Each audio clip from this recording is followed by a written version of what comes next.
This review lesson covers adverbs, prepositions, and conjunctions.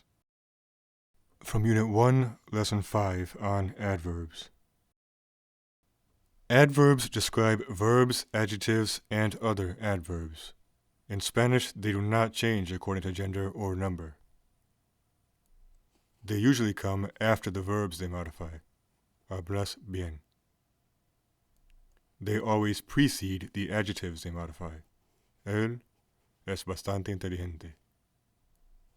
And they always precede other adverbs that they modify. Lees demasiado lento. In English, we oftentimes add the suffix ly to the end of an adjective to create an adverb, such as quickly, quietly, and happily. In Spanish, we use the suffix mente and add it to the end of the feminine form of the original adjective. Lenta, lentamente. Rápida, rápidamente. Now, if the masculine and feminine singular form is the same, then the adjective does not need to be modified before adding the suffix mente. Fácil, fácilmente. Difícil, difícilmente.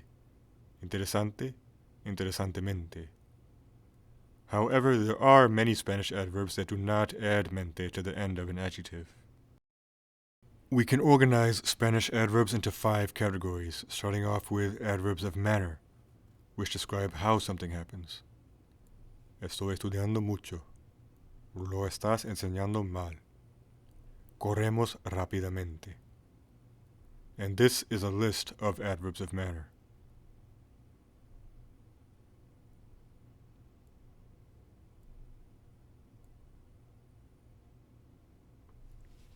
These are 3 common adverbial expressions.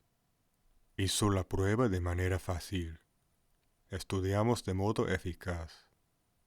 Escribí el ensayo con facilidad.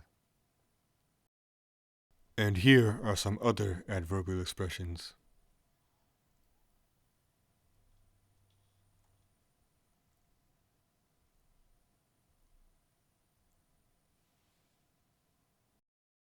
Adverbs of quantity describe how much. El médico es bastante inteligente. Estoy menos feliz que tú. Hablas demasiado rápido. No hay nada para comer. So this is a list of some common adverbs of quantity.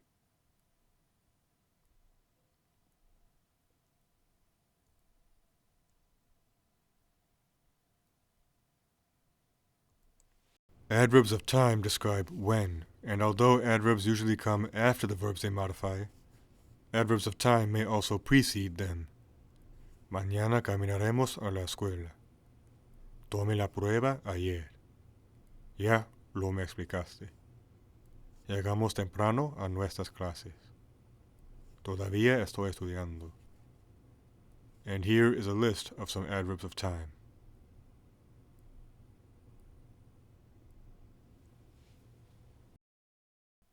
Adverbs of place describe where and are also often used as prepositions. El dormitorio está arriba. Trabajo lejos de aquí. El libro es enfrente de la almohada. And here is a list of adverbs of place.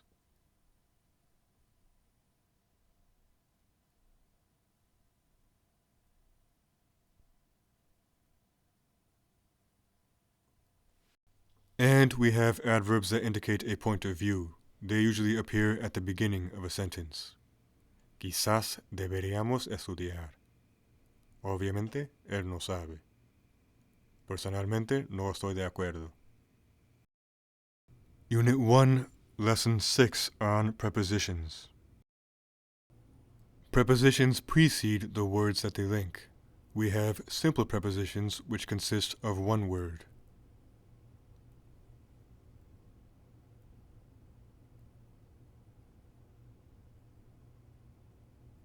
Según los expertos, la economía va bien. Tenemos que trabajar hasta la medianoche. Él corrió entre tú y yo.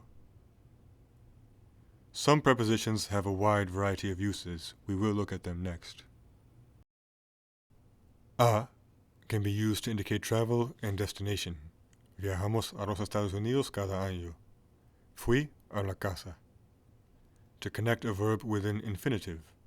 Empiezo a caminar. The irregular verb ir means to go, and you can use the phrase ir a to indicate I am going to do something. Vamos a estudiar hoy. Voy a comer cuando vuelvo. A can also be used to indicate how something is done. Ellos van a pie. Tengo que hacerlo a mano. To introduce a person as a direct object. ¿Conoces a mi hermano? Veo a tu amigo. To introduce an indirect object. Damos los regalos a los estudiantes. Empezamos a escribir cuando el profesor nos dice. The preposition de. In English, we often use apostrophes for possession, but in Spanish we use de. Es la casa de John. To indicate cause. Estamos cansados de estudiar. Estoy orgulloso de tu éxito. To indicate origin. Soy de España. Los médicos de esta ciudad son muy inteligentes.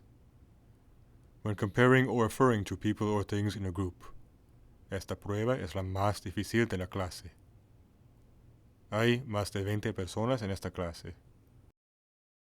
It can be used to describe a noun using another noun. Compré un traje de baño. Bebemos jugo de naranja.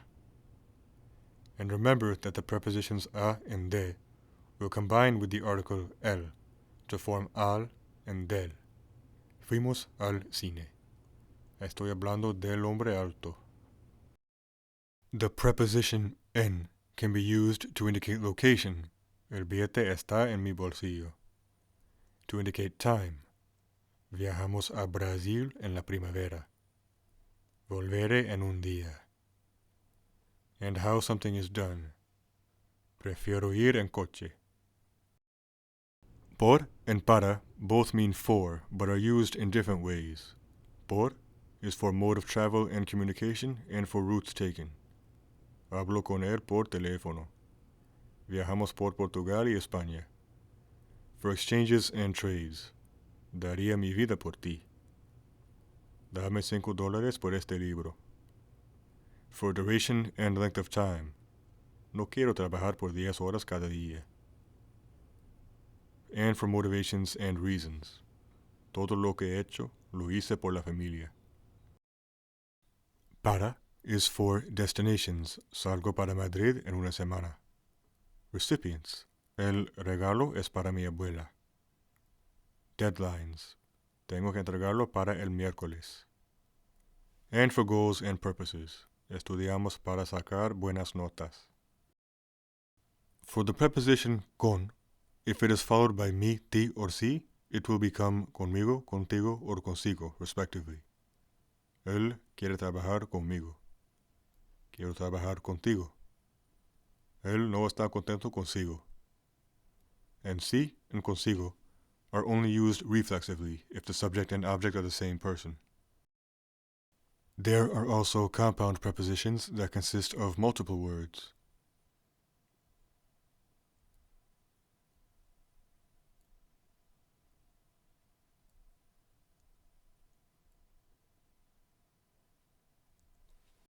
A pesar de mi consejo, no me escuchaste. Deberías estudiar en vez de malgastar tiempo. Tendré que caminar alrededor de esta calle. Unit 1, Lesson 7 on Conjunctions. Here is a list of common Spanish conjunctions.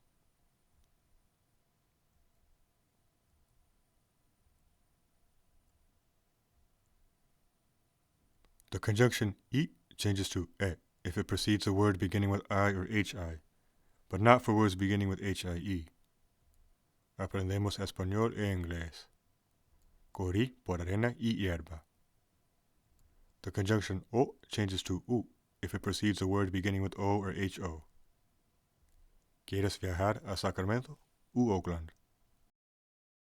Pero, más, and sino all mean but are used under different circumstances. Pero contrasts two statements. Tengo hambre, pero no me gusta esta comida. Más also contrasts two statements, but is more common in formal writing. Tu hermano es grande, más no fuerte. Sino affirms something that contrasts a previous negative statement. No estoy aquí para pelear, sino a hablar. Mi abuelo no está enojado, sino triste. And here are a few examples for stating neither nor and either or. No deberías beber alcohol ni fumar. No quiero ir ni al cine ni al parque. Queremos ir o al cine o al parque. You can use ni and the phrase ni siquiera to mean not even. No quiero ni hablar contigo. Ni siquiera tu padre sabe. There are subordinating conjunctions as well.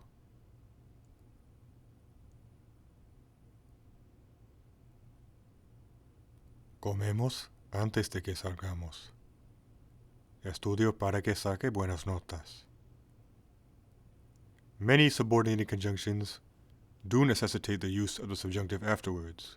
We see in these two example sentences that salir and sacar, those two verbs, were conjugated in the present subjunctive.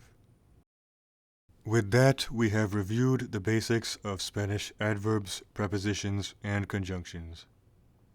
As I always say, I would very much appreciate it if you could please share this video series with your friends and teachers. And that is all for now, so until next time.